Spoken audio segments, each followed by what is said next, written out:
boas-vindas aí do Juca.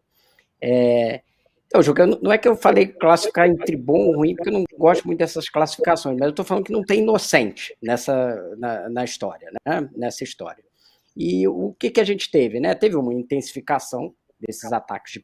Hoje teve uma ação da Daniele Carneiro, que é conhecida como Daniele do Vaguinho, como pedindo o afastamento do Edinaldo no STF. É uma ministra que estava associada, inclusive, lembremos, à milícia, né, quando estava ainda ministra do Lula, do turismo, saiu por questões políticas, mas era essa a questão. Ela é ligada a Belfor Roxo, enfim, o marido dela era prefeito de Belfor Roxo, e ela fez esse pedido. E tem vários outros pedidos ali, né? Tem um pedido de um vereador aqui do Rio, que é da bancada evangélica, Marcos Dias. Em geral, uma galera de direita meio centrão, que começa justamente quando tem essa matéria da Piauí lá atrás, né? O principal questionamento que eles colocam é a questão do acordo que foi feito para manter o Edinaldo entre todos os dirigentes para a desistência da ação e que teve uma assinatura do Coronel Nunes e tem a alegação de que ele estava com questões mentais e agora uma perícia que supostamente diz que a assinatura dele é falsa. Aí a gente foi olhar e a perita, que chama Jaqueline, agora está me faltando o sobrenome, ela é a perita que tinha dito que tinha feito trabalhos sobre, ela e o pai, né? Trabalhos sobre cartas do Adélio Bispo, na época do Bolsonaro, né? Quem deu a facada do Bolsonaro. Também que deu um caso Ana Hickman, com aquele caso com o marido dela, que ela está em discussão, e aí a Ana Hickman diz que a perícia dela foi falsa, e é aqui uma perícia que dizia que o padre Lancelotti era pedófilo. Ela, com a perícia dela, supostamente comprovava isso, né? Que foi uma perícia que foi demonstrada ali, bastante questionada como não verdadeira, depois disseram que tinha montagem, enfim, estava numa discussão, até hoje não conseguiu se provar. Então é uma perita que aparece sempre em casos que a direita está atacando. É o que a gente pode dizer, digamos assim, né? E aí ela deu essa opinião aí dizendo que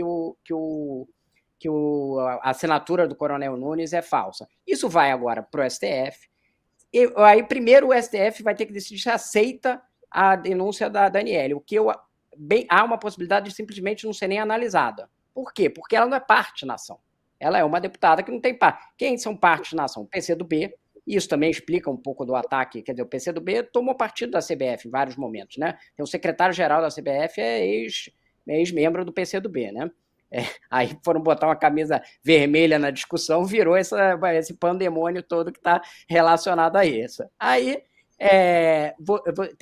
além disso, a Procuradoria-Geral e a AGU. São essas as partes. Então, há a possibilidade do Gilmar Mendes simplesmente não analisar esse caso e dizer que ela não é parte legítima. Se ele analisar, e se, de repente, esse acordo, por algum motivo, for comprovado, que existe uma ilegitimidade dela, porque aí a questão de saúde mental do coronel é uma alegação que tem o seu fundamento, porque ele está com problemas mentais já há algum tempo, de fato, né? Não sei se tem uma discussão aqui se qual é o nível e tal, mas é um fato que existe, né?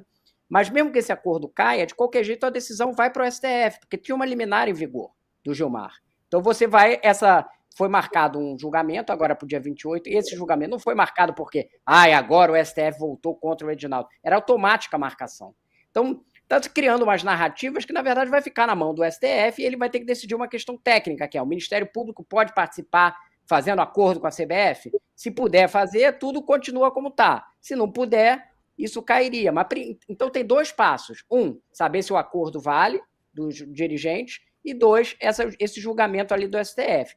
E a briga dos dois lados, a CBF munida por advogados, tentando defender as suas teses, do outro, os políticos defendendo essa ilegitimidade desde que teve essa questão com o STF.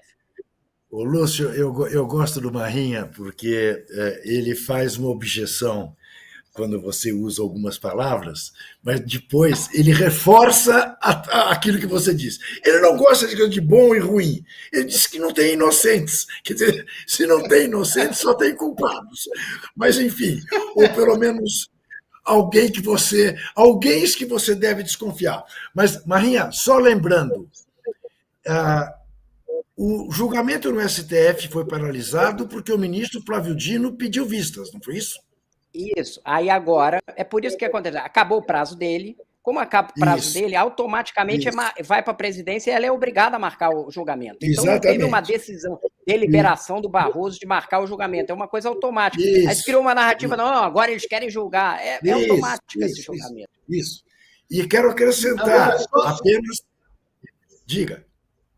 perdão, Juca, só lembrando aqui, fazendo um brevíssimo adendo, que é possível que venha a se constatar que o mais inocente dessa história é o Coronel Nunes, que é o mesmo que há um tempo atrás, eu queria só lembrar aqui, que eu fiz uma matéria com o Coronel Nunes, ganhava como anistiado por ter Isso, sido perseguido pela ditadura, ele conseguiu, quando na verdade ele era um partícipe da ditadura, né? Ele participava de uma tropa que participou da repressão.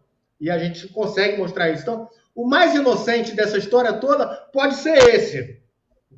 e a O questão da coronel assinatura foi dele. presidente, né, durante o período da CBF. E ele Isso. não comandava a CBF de fato, né? Quem Sim, comandava eram outras pessoas e ele era um fantoche na época, né?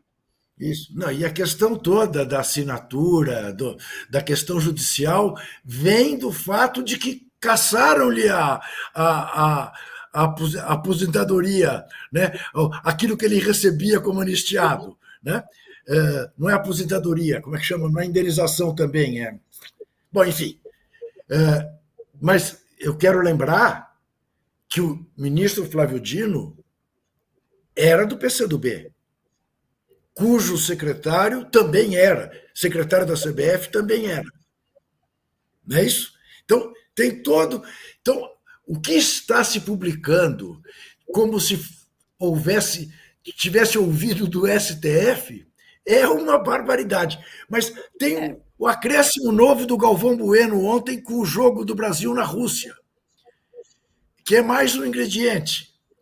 E eu, Essa antes que você informação eu não fale. tenho, mas certamente vai virar mais uma pauta Isso, aí, porque isso, uma. isso, Como todas as outras coisas que a gente já viu que quando entra na isso, pauta da direita, não interessa muito, vira uma pauta e vem isso. um atropelamento ali, você tenha razão ou não. Aí depois, se a gente quiser, a gente entra aí na parte do Ancelotti de como que pesa nessa história Sim, aí. e acrescento que se de fato a seleção brasileira tomasse a decisão, a CBF, de levar a seleção brasileira à Rússia para escancarar a hipocrisia de a Rússia estar excluída das competições esportivas e os Estados Unidos não, e Israel não, e tantos outros países intervencionistas, né? Os Estados Unidos não só não estão excluídos, como vão receber o Mundial de Clubes, o Mundial de Seleções. Então, se fosse por isso, eu aplaudiria o presidente Edinaldo, mas não é. Né? Se é que existirá este jogo, está marcado este jogo, será para atender exatamente setores Conseguiu do confirmar poder. essa informação, viu, Juca? Tentamos, mas não conseguimos mais essa informação. Eu Então, passei fica em boa parte do suspenso aí. dia tentando também, Marinha. Uhum. Talvez não com o seu denodo, porque eu passei as últimas 3 horas vendo Barcelona e Inter de Milão. Mas eu tentei também, não consegui confirmar. Não consegui. Mas então, emende com Ancelotti. Então, o Ancelotti tem esse jogo Barcelona agora no final de semana. A CBF tem ali uma expectativa de que na semana que vem ela tenha um desenlace dessa questão. Me parece muito associado a esse jogo. E a gente tem a apuração de que tem um otimismo muito grande de que você é o Ancelotti. Aí você, mas qual é a relação política com isso? Se vocês perceberem, teve 2 ondas de turbulência na CBF, digamos assim. A primeira foi quando sai a matéria da Piauí, e ela volta justamente quando a CBF está próxima de anunciar o Ancelotti.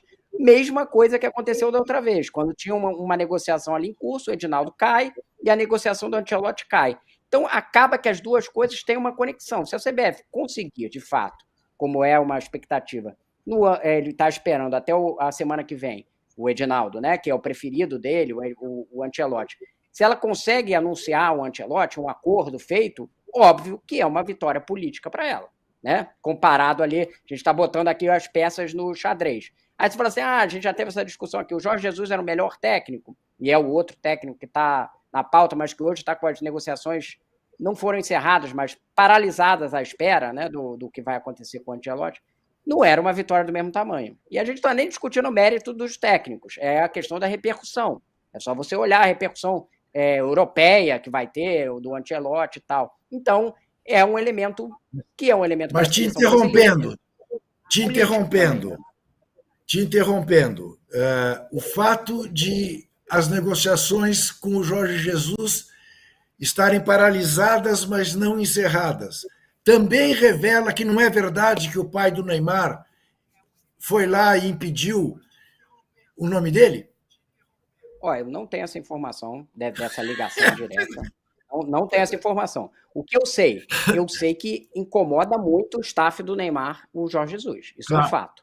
Se ele fez chegar indiretamente à CBF alguma coisa, eu não tenho essa confirmação. Não acharia improvável, mas acho até que poderia acontecer. Uma ligação direta para o Edinaldo seria, inclusive, uma certa burrice da parte do pai do Neymar. Porque se ele faz isso, liga para o presidente da CBF e fala, eu não quero um técnico, o mínimo que o presidente da CBF tem que fazer é esse técnico que eu vou contratar.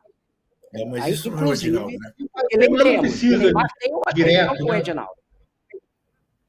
O Neymar tem o Edinaldo, que ele já teve um problema ali no vestiário, que ele foi meio para cima do Edinaldo, reclamando lá sobre uma questão de gramado e tal. Eles tiveram uma questão lá atrás. Não foi assim uma questão que inviabilizasse Neymar, nem seleção nenhuma, mas teve ali uma rusga eles lá